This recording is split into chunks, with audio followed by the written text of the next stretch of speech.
Pandangan seks bebas dari sisi spiritual dan adat di Bali.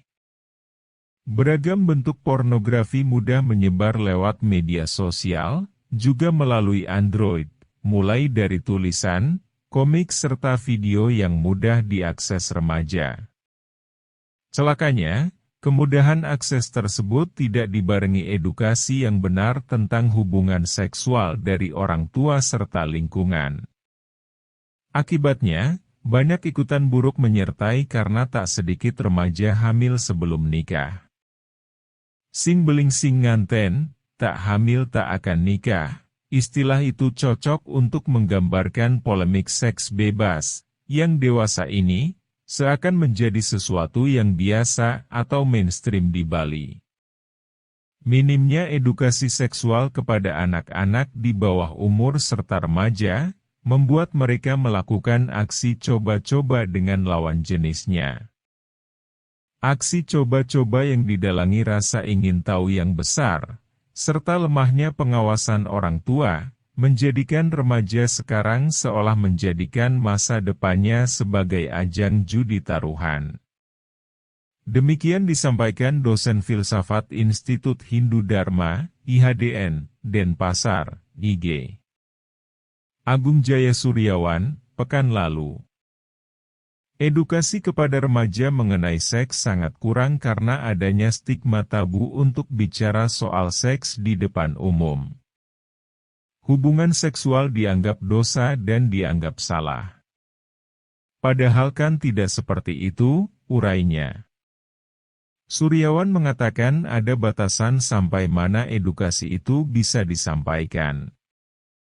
Ketika mengedukasi anak berumur 13 tahun, masa iya kita jabarkan cara melakukan seks beserta posenya seperti yang ada di dalam kitab Kama Sutra? Kan tidak seperti itu juga, ujar Suryawan. Jika menyampaikan edukasi seksual kepada remaja, lanjutnya, jelaskan pada mereka apa itu seks secara ilmiah. Sampaikan juga apa dampak yang akan mereka rasakan jika sampai melakukan hubungan intim di luar nikah, arahkan mereka bagaimana seharusnya menyalurkan energi itu ke arah yang positif, paparnya. Dikatakannya, jika dilihat dalam ajaran agama Hindu, seks bebas juga dibahas dalam ajaran Trikaya Parisuddha tentang kaika. Dalam ajaran tersebut, seks bebas disebut juga tanpa radara. Pengertian tanpa radara ini jika dimaknai secara luas bisa diartikan bersentuhan seks, berhubungan seks, bahkan menghayalkan seks dengan wanita atau lelaki yang bukan pasangan sahnya. Dalam kitab Manawa Dharma Sastra, Sarasamuscaya, dan Parasara Dharma Satar, banyak menjelaskan bahwa berhubungan seks haruslah senantiasa dianggap sebagai hal yang suci yang hanya diperkenankan setelah melalui proses pawiwahan atau perkawinan. Parisada Hindu Dharma Indonesia, PHDI, sebagai majelis tertinggi umat Hindu Indonesia pada tahun 1983, pernah menerbitkan dan mengesahkan kesatuan tafsir terhadap aspek-aspek agama Hindu sebagai hasil dari seminar kesatuan tafsir. Salah satu di antaranya yang disahkan adalah tentang catur cuntaka atau keadaan tidak suci menurut pandangan agama Hindu.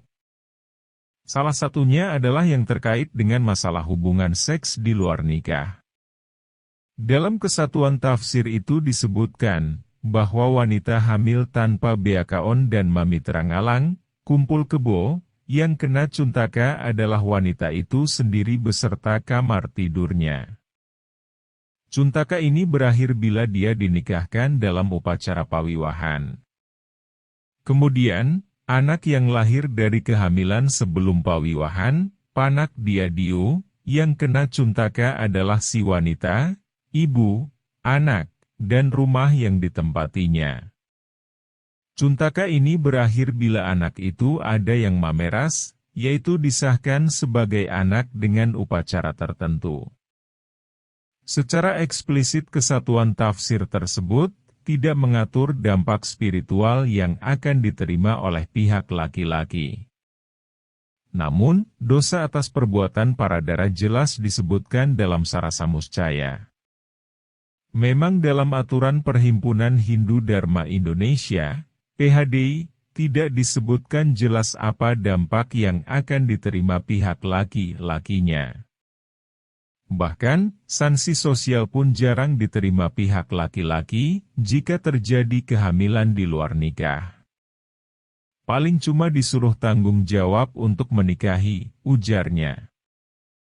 Namun, ia juga menjelaskan, pawiwahan yang menyimpang dari ajaran agama juga dinyatakan sebagai dosa yang disebutkan dalam Manawa Dharma Sastra dan Parasara Dharma Satar. Kegiatan seksual sebelum menikah tentu dosa, tapi memang sangat merugikan, khususnya dari pihak wanita. Makanya, saya katakan bagi kalian yang wanita jangan mau dijadikan bahan percobaan anak laki-laki. Mereka itu seperti taruhan, kalau lagi apes ya dinikahi. Kalau tidak, lelaki bisa main perempuan lain lagi. Kalau sudah begitu, beda lagi pengertian seksnya. Jadi, seperti prostitusi, bukan berlandaskan kasih sayang lagi, paparnya. Suryawan memaparkan beberapa penyebab seks bebas, di antaranya rasa ingin tahu yang besar, pengaruh lingkungan, tuntutan dari pacar atas dasar kebutuhan mencintai dan dicintai, dan faktor tontonan. Paling sering karena faktor tontonan. Coba saja lihat anak-anak SD zaman sekarang menganggap pacaran itu hal yang lumrah, lantaran nonton sinetron di televisi. Karena itu, pentingnya edukasi soal seks, agar mereka tidak coba-coba dan menganggap itu hal yang benar, paparnya. Suryawan menuturkan, ada beberapa dampak yang umumnya diterima pasangan terlarang, yaitu secara psikis akan mengalami trauma masa lalu yang kelam. Di masa depan akan sulit mendapatkan pekerjaan karena pendidikan yang terputus, dan rasa malu dari keluarga. Jika terlanjur hamil sebelum menikah, lanjutnya, pasangan tersebut harus melanjutkan dengan upacara pernikahan, dan ketika sang anak sudah lahir, perlu dilaksanakan upacara maperas bersamaan dengan upacara 3 bulanan. Sebelum upacara maperas dilakukan, anak tersebut masih dianggap leteh atau kotor. Walaupun, bayi dikatakan terlahir suci. Namun, secara niskala, bayi yang lahir dari hubungan di luar nikah dikatakan kotor dan leteh, ungkapnya.